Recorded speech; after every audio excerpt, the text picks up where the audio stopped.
Welcome back, everybody. My name is Tim. This is another Real Ideal Gear review.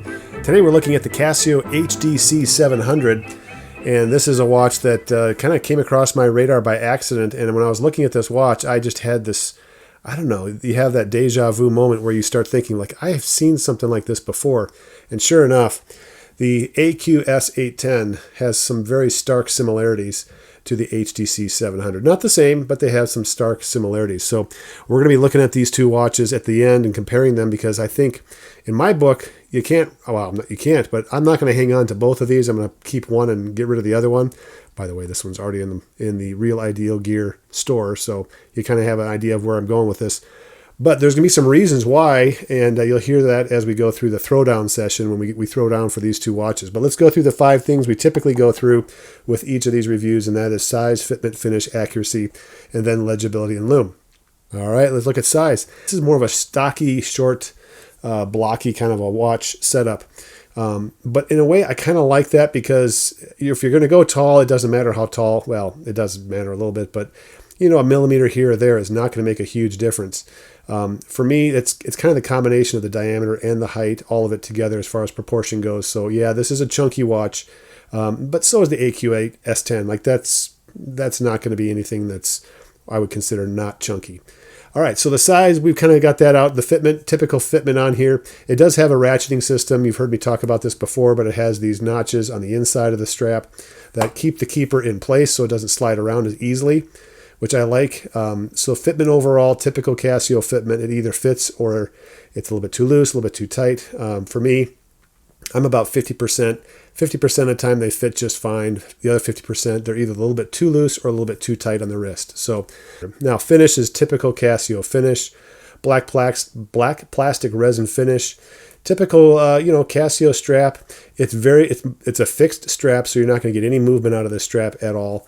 It has kind of that G-Shock bumpers underneath that hold it in place, but those are designed for shock absorption. So if the watch comes off your wrist and lands on its side, the strap actually absorbs quite a bit of that shock for the watch. So this is where you're kind of getting some of the benefits of a G-Shock without paying for a G-Shock.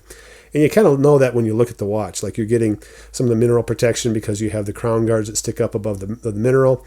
You've got the strap, the way that the strap is set up. This is 100 meters of water resistance, so you're going to get good water resistance on here.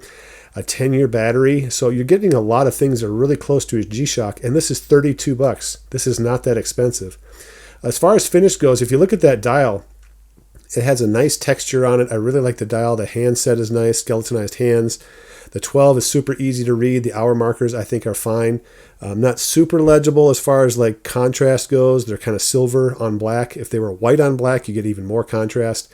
The button placement is great. You have some of this protection between the buttons, so the buttons are protected from the outside, very edges of the watch right there. So overall, I think it's really great. I love the position of the light button. I'm used to this because of my Pathfinder, the light button being here at the 6 o'clock position. Just press it with either thumb. It's awesome. Well, of course, if you're wearing it, you can only press it with one. But you get the idea. The location of it, I prefer it to 6 o'clock versus at the, 2 o'clock.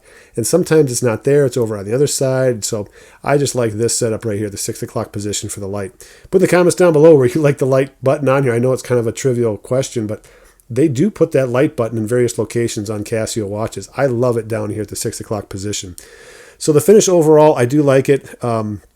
The hour markers are fine, the minute track, and you do have minutes on the inside of each of these hour markers. You have the 5, 10, 15, all the way around back up to 12 again. So you do have that if that's something that you're looking for. Accuracy-wise, plus or minus 30 seconds a month.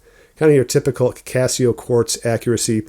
Legibility, not as good as it would be if there were white indices and markers on here as far as the time goes, but at the same time, this is kind of a subdued look. This is not a real high contrast look, so you're getting a little more stealthy of a look to it versus something that was just white, a white out hour markers and numbers on there. So legibility is good. I like it. The light on here is not very good. What the light does, here's some video of the light. It lights up the dial, but it does not light up the display, which is a head scratcher. I do not understand why the display doesn't get any light whatsoever. I have no idea what the display is saying in the pitch dark. So Casio, put a light on this display, and you've got me as an ardent supporter of this particular model because this model has got a lot of great things going for it. So the digital display doesn't get lit up, but the rest of it gets lit up really well. It's easy to tell the time. I mean, the light, you have the 3 o'clock, 9 o'clock LEDs, and it lights up the entire dial. I like it a lot. The handset, although it's skeletonized and it looks cool, the hour hand and the minute hand just aren't distinguished from each other enough. So when they get close together, they may be a little bit harder to tell which one is the hour hand, which is the minute hand, when they start to get close to that overlapping time every whatever, hour. So legibility wise, it's good. It's not bad. It's not excellent. It's good. I think it's solid. It's a good performer. The display, the light of the display not being there is a real head scratcher. 100 meters of water resistance.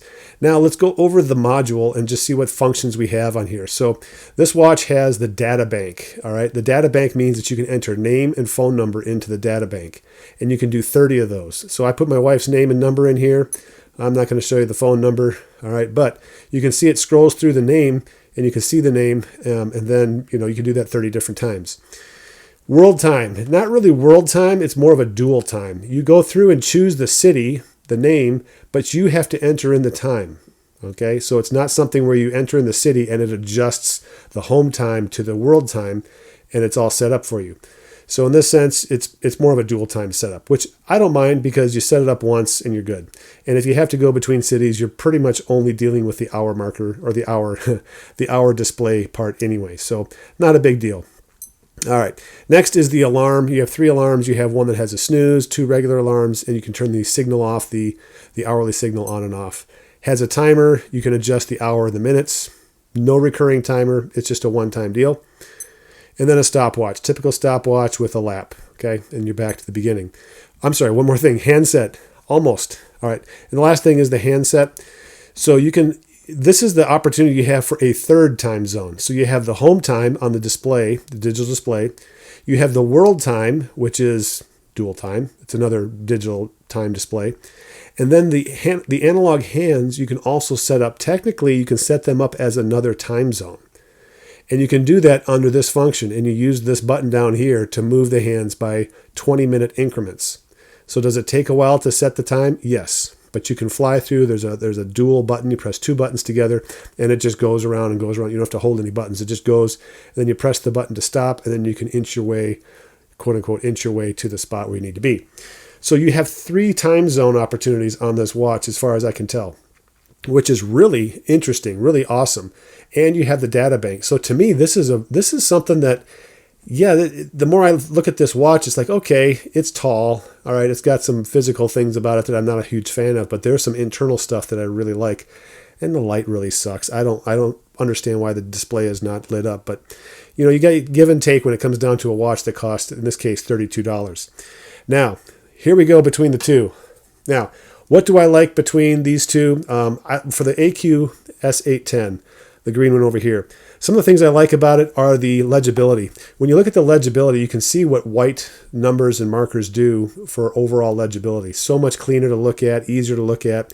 They have orange accents on there for certain things. They split it up into quadrants. They have an orange hand for the hour hand. So the legibility, I think, is much better on the AQ.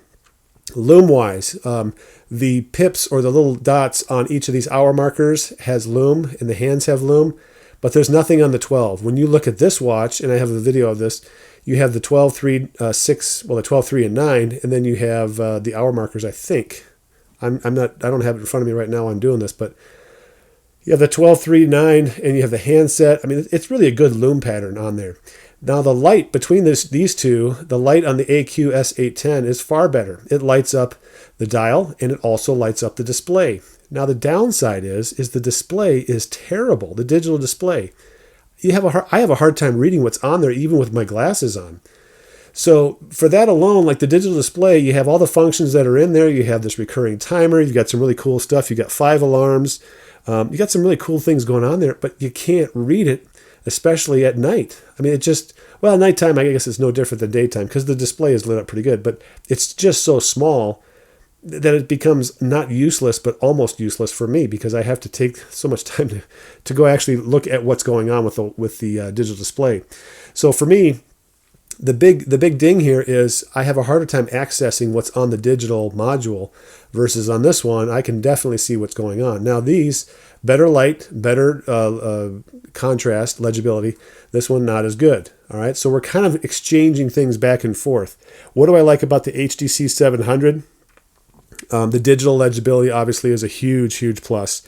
The light button location, if they had the light button location on the AQ, if they had to put it down here at the 6 o'clock, huge plus. I love the light button there. That's actually a preference of mine. Get the button down here and let's be done with it. Now they have the light button up here, like, Tim, what's the big deal? It's just up here. It's just another location on the Casio that isn't necessarily the light being up here at the 2 o'clock position. Sometimes it's over here at the 10 o'clock position, but whenever you have a button down here at the 6 o'clock position, it's almost always the light. So I think it's just a great universal location for the light itself. So you can set up the analog handset on the HDC700 as a third time zone, and that is not possible on this one. This one, they're linked together. So when you're adjusting the time, you're adjusting the handset as well, which is kind of cool. You can watch the hands move around as you're adjusting the time. They're both together. All right, so that's another piece. This one has a snooze alarm, making 3 total alarms. This one does not have a snooze alarm. It has 5 alarms though. Okay. So overall, which of these two do I like? I totally prefer the HDC700. I can tolerate the height, not a big deal, because when you're talking about something that's already tall, adding another millimeter or two is not that big of a deal. The light on the display bothers me, and I think that's probably the biggest issue that this watch has. But I have access to a data bank that I can put a bunch of important phone numbers and names in here. And then I also have the 3 different time zones. If I want to set something up, if I want to, I can set the hands on the analog side different from the home digital time. And then I also have a third time zone with the world time, which actually is a dual time zone. All right. So, and it has the timer, stopwatch, alarm, snooze, hourly signal, all that stuff. It has all the same stuff. So I'm going to go with the HDC 700 on this one. So again, this one's $32. Not a big purchase. And yeah, it's not perfect. There's things about it that I don't particularly care for, but I'm willing to go with it. So yeah, this one's going to stick with me. The AQ was already at the store. I didn't even have this one yet, but this one is at the store. Check the realidealgear.com store and you'll see a bunch of Casios that I have for sale on there. So anyway, there you go. My name's Tim. This has been another Real Ideal Gear review. Put your comments down below. I look forward to hearing from you, and we'll catch you guys next time. All right, HDC 700, awesome. It's a little smaller than I just did the GD350 G-Shock, and I like this watch. I think this watch is it's a little smaller diameter wise. The strap is just a little bit narrower, and so as far as like mobility purposes, splitting wood, no issues splitting wood whatsoever with this thing. I like it. Data bank on here, I'm really liking the data bank on here. I think the data bank for me is something that it's really going to be helpful, because if you don't have your phone and you don't memorize things, like this is going to be the watch that it's my notepad for phone numbers, so that's going to be good. So I like it. I think this is going to be a great work watch. Yeah, the AQS810, hasta la vista, baby. Move on over for this guy. I don't like the light on here as much. Okay, AQS10, 810, whatever the number is, much better that way. But everything else, wow, nice. I like it.